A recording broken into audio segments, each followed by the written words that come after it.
Ladies and gentlemen, this is Joe's Classic Video Games back with another cool pinball repair video for you today. Now, if you haven't been following what we've been doing on this 8-ball, we bought this 8-ball pinball machine from 1977, and it was fairly rough. And so we have been working on it, and we've got it in somewhat presentable shape. And we've done 2 videos so far on it. You can check out here on our channel. If you haven't seen those, why are you starting in the middle? I mean, and why aren't you more loyal to us? I mean, you should be watching all of our videos, right? But there are 2 other videos of this. The first one we did a lot of the board repair, and in the second one we did we repainted a bunch of the Playfield and did some board repair, like worked on the lamp board. And so we're now going to finish the thing off. We've got to get it up and playing. So we have installed our new MPU, we've got our light board doing what it does, the solenoid board we've rebuilt, the power supply over there in the right corner we've rebuilt, got everything working good. But we're to the point now where we need to add everything back to the Playfield, and there's still some stuff under the Playfield that needs work. The flippers need rebuilt, there's a switch missing, we've got a bunch of, we've got to still mess with the displays, get those going. So buckle up, right? So the first thing that we're going to do, I think, is start putting the Playfield back together. So we've clear coated it. Now we're going to wax it and start repopulating it. So we'll see how that goes.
Maybe we can work this out, just you and me, no?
Hey, partner, that is some finger there you're packing, huh?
folks. So if you've been watching since the first video, we have went through and worked on the bottom of the playfield pretty extensively. This kicker was missing here. We put one of those in. You can see where we've replaced several of the light sockets. We got those all doing their thing. Another thing that is on these Ballys a lot is if you look really close, there is a capacitor on some of the switches. And the reason that's there is it's for the switches that get hit really fast. And sometimes they're missing, because what will happen is sometimes so basically, if it's a switch that gets hit fast, like a stand-up target, the ball hits it and bounces off of it really quick. It just barely touches, just for a second. Not even a second. A hair of a second. So they put a little capacitor on the two blades so that if it does hit, that it makes a bigger pulse and the board can see it, because it'll miss it without that capacitor if you hit it fast enough. So that capacitor, though, so they only put it on some of the switches, and that capacitor can actually short together. And so operators got wise to that after a while, and they started just breaking the capacitor off if the switch was shorted together. But the problem is then the switch won't work sometimes if it gets hit fast. So you have to go through and replace the ones that are missing. So we've put of course they're much smaller now. We've replaced the ones that were missing, and it tells you in the manual which ones are supposed to have it. We put the pop bumpers all back together. We put new light bulb sockets in all three of them, and we had a rollover switch over here that was missing. For whatever reason, they had pulled the rollover switch off of it, so we were able to put another one on it very easily off of a parts board, and we're good on that. So switch, all the lamp sockets are working, all the switches are fine. More lamp sockets, the 3 pop bumpers, more lamps, another switch, lamps, another switch, lights. The spinner, there was, if you saw on the video when we were putting it all back together earlier in this video, the 2 of the lights on the top side didn't work. That was because the pop bumper was disconnected. So right here, the wire wasn't together anymore. So we had to solder all that back together and got our 2 lights back that weren't working on the general illumination. We haven't redone the flippers yet. We're going to wait on that. The next thing I'm going to do is we're going to mess with the switches, because I don't know if any of them are working. If you've been watching the videos, every time I hit this test switch, it doesn't do anything. So I used a multimeter on it, and the switch is fine, and it's connected over to this plug fine, so something's going on that. So I don't know if all the switches are dead or what, but we're going to put it into the test mode and check out the switches and see what we can figure out.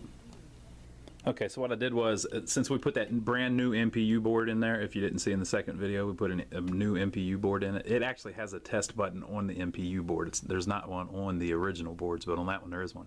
So you can get in the test by pressing that.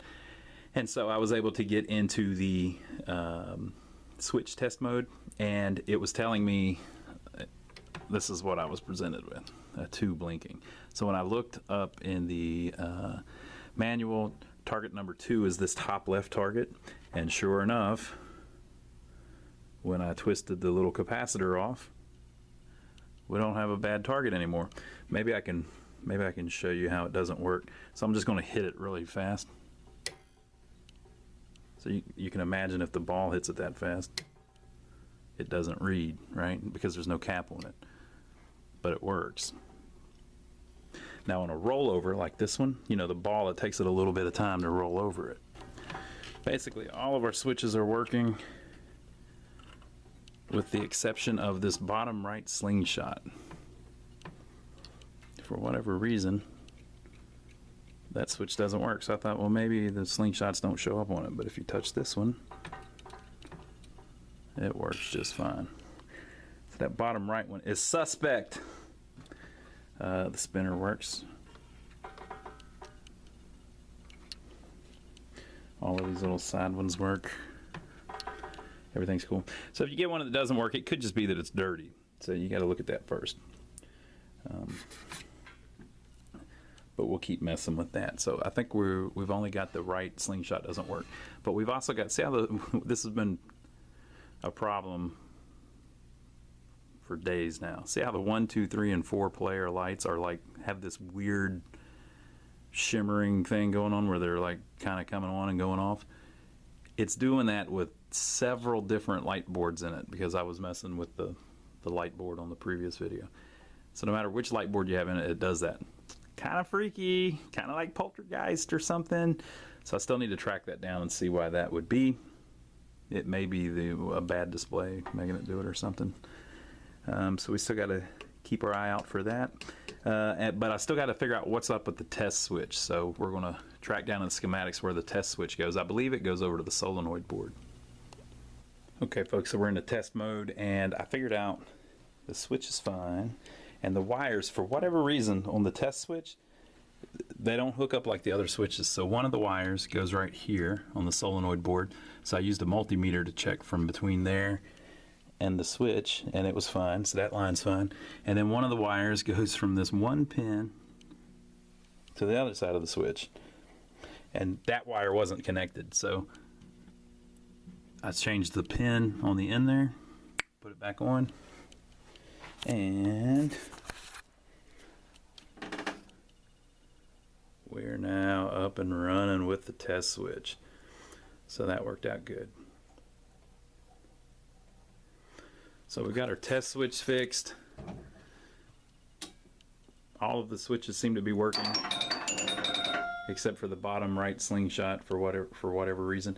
I squeezed the two pieces of the switch that hang under the playfield together and it did register. So I think it's just maybe the blades up on the top need cleaned underneath pinky there. So I think next we will work on the displays a little bit. So I'm going to pull them out. I'm going to resolder all the connections and put them back in and see how many of them we can get to work good in the test. I've done that on a ton of videos. It's always the same. You pull them off, right, and resolder the connection on the end. That'll fix a lot of stuff. So we'll try that first and see how many of them we can get to behave properly, and then we'll go from there. But we're getting pretty close to being done with it where we can play it a little bit. Whoa, where's our focus?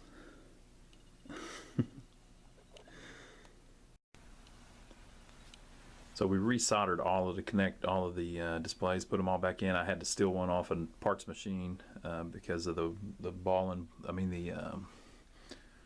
credit and ball and play one was so burnt up, but we're looking pretty good. The only one I've got the first digit is missing out of this bottom one, so I've got to figure that out. Usually that's pretty easy though. It's a burnt resistor or one of the transistors is bad, so hopefully we can get that going, and then we'll have all our displays ready. So we got all the displays going, and we put our pop bumper caps on too. So next up, we're getting pretty close. It's still doing that thing though where the 1, 2, 3, and 4 lights flicker a little bit, so I don't know about that.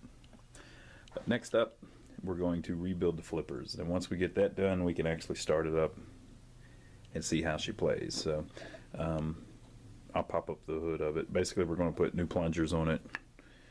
We've got to put new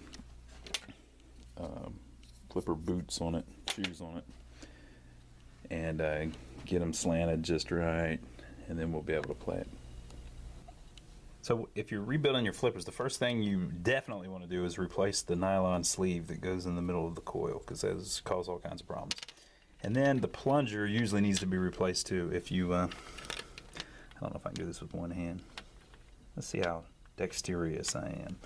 So basically there's a little pin right there on the link, on the plunger, and this is the link, and so that gets a little bit of play in it just from being used 10 million times. See how that can move in and out?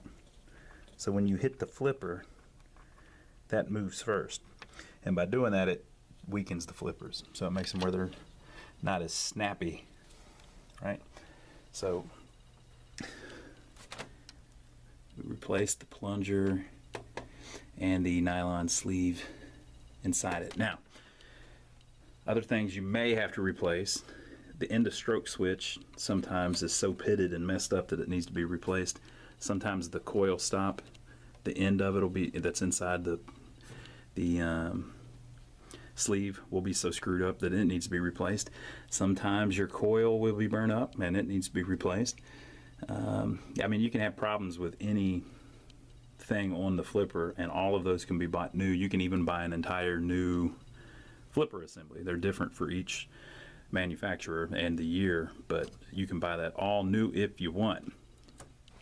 Usually, I think it's kind of overkill, but what can I say? And then you have to kind of get the angle of the flippers right, so we were able to get them looking about how they look on the flyer. So we'll see how that goes. But we're pretty much ready to put it back down and play it, and then make a list of the stuff that's not working right while you play it. Okay, so now we're down to just doing the minor things. We're going to test it here in a second. But we've got new instruction cards on it. You can see the flippers. There was a little post that's supposed to be there, and they had rigged up this. That ain't right. That's not what's supposed to be there. So what do you think? Is this better? Look how cool that looks. That's the way you want to do it, just like that. So basically, well, I don't know. I didn't have the original one, so I had a one in the back that's a post, so you can put a nut on the bottom. I don't know if that's how it was originally or not, but they had either drilled a hole. Either that's how it was originally, or they had drilled a hole and installed that.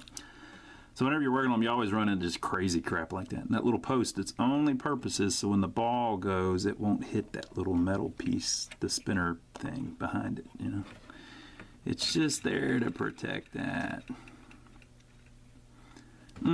Gotta love a spinner. Okay, folks, so we're ready to test it, and we have found our first problem. When you drop the ball in the machine, it's going to land on the switch on the out hole. Watch what happens.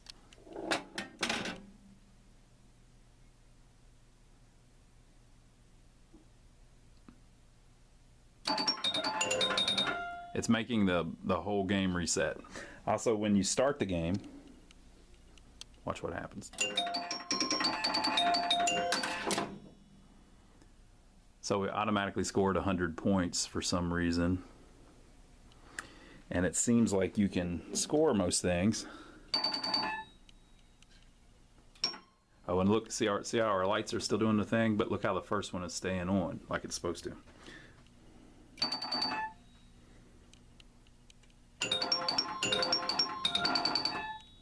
Okay.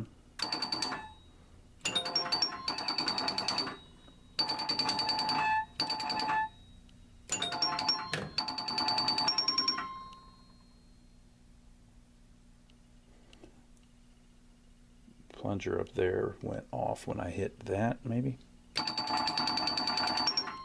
No, what did I hit? Maybe it's the 1 and the 9.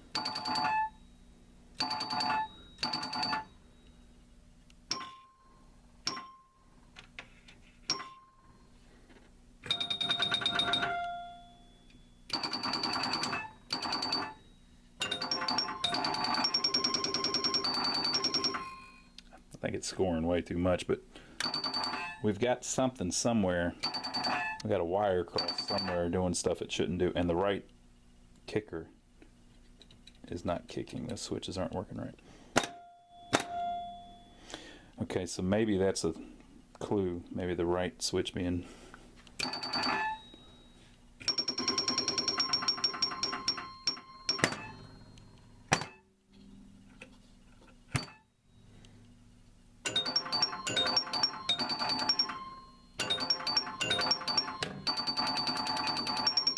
Okay, when I hit that one, it kicked the kicker over here. So that we've got some wires crossed, so I'm going to have to do some investigating. Making some progress. So this top right switch, this top right connector is all of the Playfield switches and returns. So the whole switch matrix that goes to the Playfield is that connector. So I have removed it, and guess what? Our lights aren't flickering, but controlled lights are still working. So something on the Playfield or the Playfield switches or the connector is making those lights do what they're doing. We're going to solve the mystery yet, people. So I'm trying to figure out what's going on so that it'll help me find the problem, right? So here are the lights, right? So what makes the lights work are these signals. This is on the MPU board. There are these signals PA0 through PA7, and that brand new board is designed real similar. So PA0 through PA7 are the lines that make the lamp address and lamp data work, right? So if you go up here, here are all of the switches, and all of these returns are ran by the lines that say PB0 through PB7. That's not what we want. We're looking at PA0 through PA4 are what make the Playfield switch strobes work. All right, so PA0 through PA4 are the lines that are making the lamps do weird stuff, right?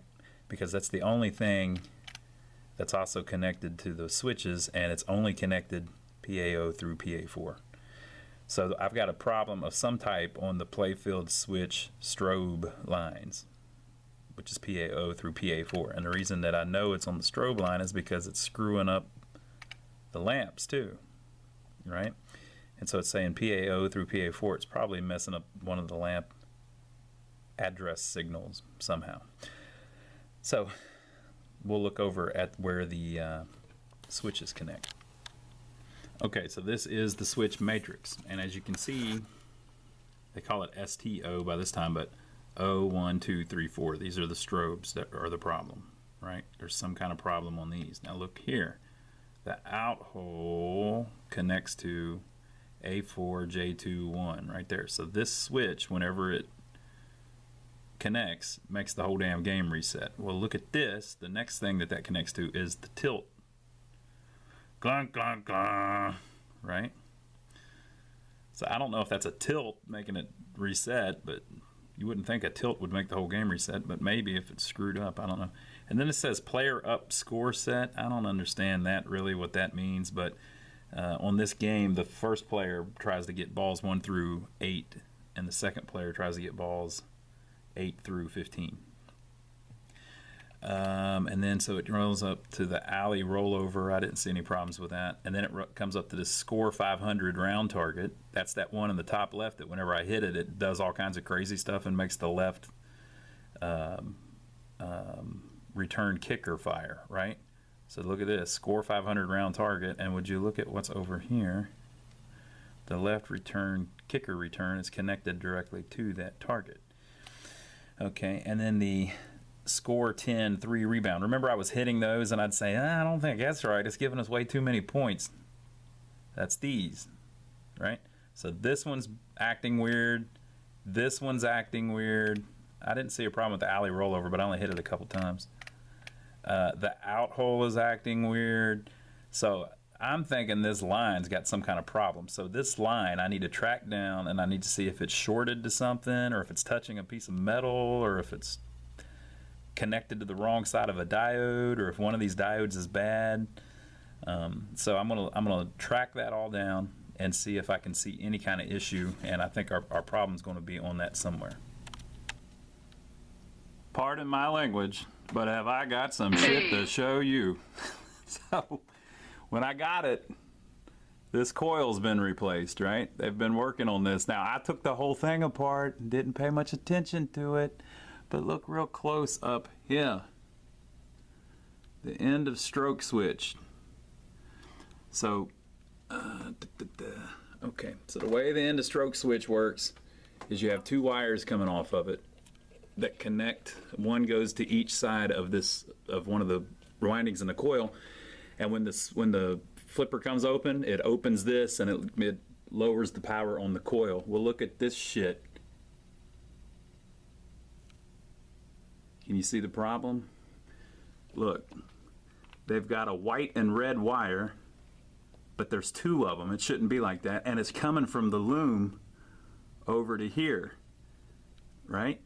So you should have 2 wires from here connecting to the end of stroke switch. So these 2 wires are supposed to go up here to the damn out-hole switch. And the out-hole switch, this wire, is probably connected to the freaking flipper. So I was wrong. They don't go there. Look, they go here. They go on this damn tilt switch.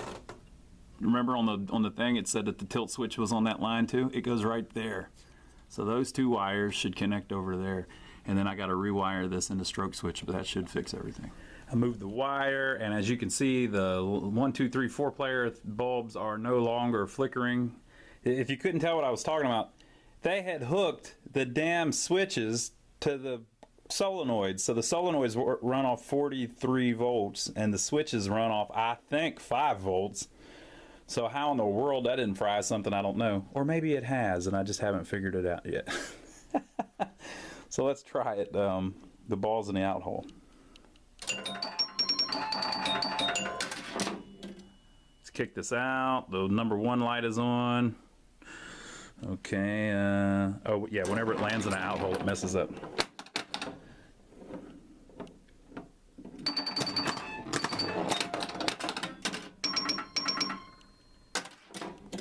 Oh yeah, I think we're good. We'll play it a little more earnestly here in a minute, but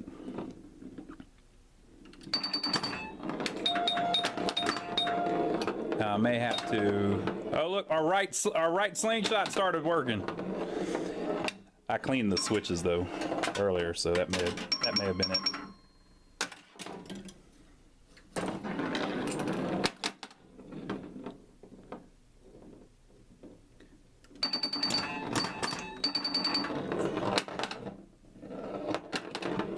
I knew I was going to get that bounce. I won't get that one though.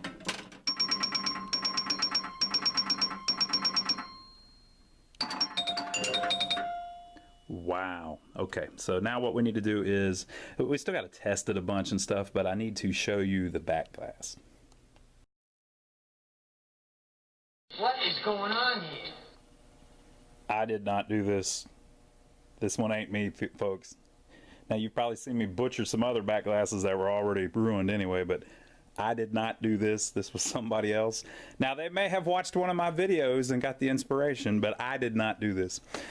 So when we got this thing has been, I don't even know what you'd call it, watercolored on the back. It may light up fine. I don't know. I haven't tried it yet. We're going to see, but there's really nothing I can do to it because it's already been done. And they didn't clear coat it first, so I wish they would have done that. But like if you triple thick it, you know, if they would have triple thicked it, you could take all the new paint off. So we always triple thick ours and then paint on it, and down the road you can take the paint off because the triple thick creates a nice surface underneath it that'll hold up. But this one they just painted it right on the Backglass, so no fixing it. So let's hope that it lights up well, hopefully. Ooh, it's not great, folks. Not great. With the lights on though, it looks decent. So just don't turn the lights out. All right, that can be replaced, but I'm not spending that $300. So I'm gonna slide some glass on it. We'll put a lockdown bar on it and we'll play it a little bit. We still have to test it. I mean, there might be stuff that's still not working right, but we'll play it a game or two just so you can see how it turned out.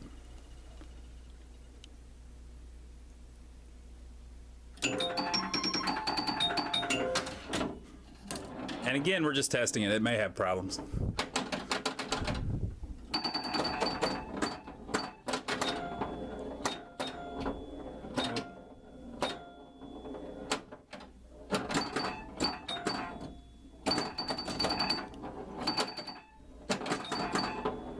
Boy, she plays fast. I guess that clear coat and all that extra wax I dumped on there probably has something to do with that.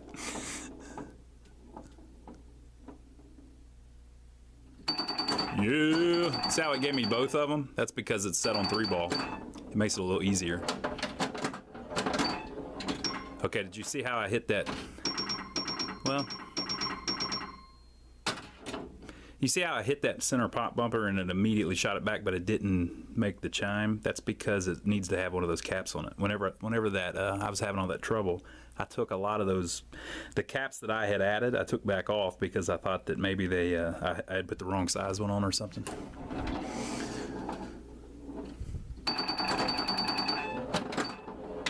See, that time it worked, but you saw earlier I hit it fast enough it didn't.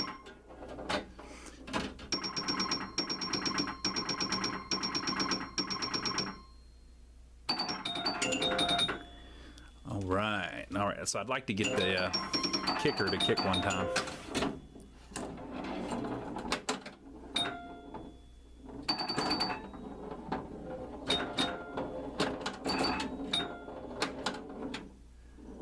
Okay, yeah, I gotta hit the 8-ball target.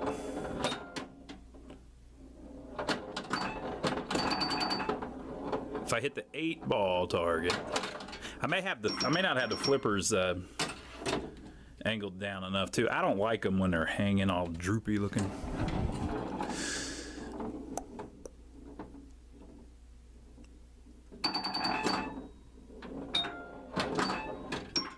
All right. Everything seems to be working except maybe those caps on some of the switches that we were talking about.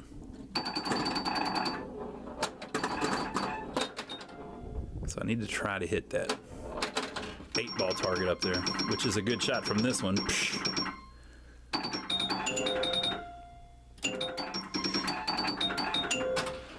So that I can light the brake shot lane, which I think will make it where it'll save the ball.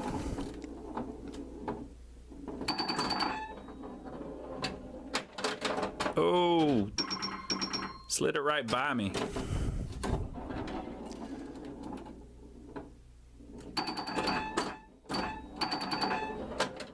I hit it, so there. Okay, let's see. Yeah, brake shot lane's working.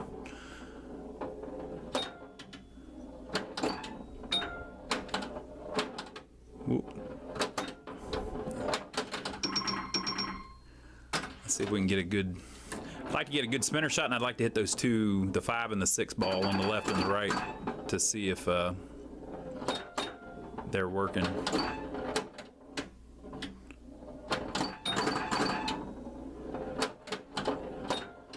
Hit it, but just barely.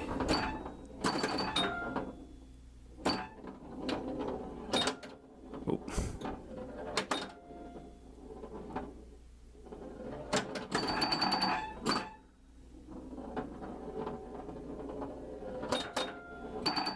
All right, that one worked fine, but it was, I just barely hit it. I'd like to hit it faster.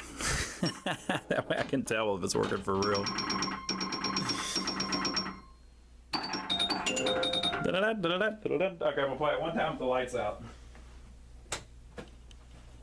Now, if you want to see another video of 8-ball, we filmed one a while back of another one that we did, so we filmed playing it. I gotta clean the glass a little better. So we filmed another one of us playing it for like 30 minutes or something, which you can see here on our channel. So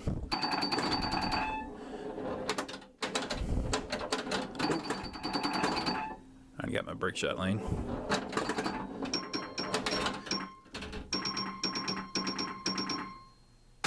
It's such a cool game. It's just so well designed, and it's a great theme. Pool, and then they did the Happy Days stuff, you know, just for giggles. And you wouldn't believe how many times we get people asking us if we've got the Fonz pinball machine. And it's still one of the most desirable ones among casual people. You know, people not collectors that are, you know, filling their whole basement full of games, but people that just want one for their house. We still get a lot of requests for the Fonz pinball machine. All right, folks, so there you go. I'm going to work on a little bit more. I got to do some more cosmetic stuff to the cabinet, but as you can see, we've got her up and playing. I might have to add some capacitors back on those stand-up targets that I was talking about. I think I took them off 3 or 4 of them. So I might add that back in. I need to do some more cleanup on the cabinet and stuff, make it look a little better. And then we're going to leave it in our showroom here, turned on, and let everybody that walks through the door play it. And if they can break it, I'll fix it. But if they can't break it, we're going to deliver it to the customer. So leave your comments below. Give us a thumbs up for taking the trouble to film all this. I hope you enjoyed it. Wasn't that cool whenever we figured out that wire was in the wrong spot? Wasn't that cool? You feel like you did something whenever you find something like that, right? So leave your comments below. Make sure and subscribe to us if you haven't already. We do crap like this all the time if you enjoy this kind of thing. And we will see you on the next video.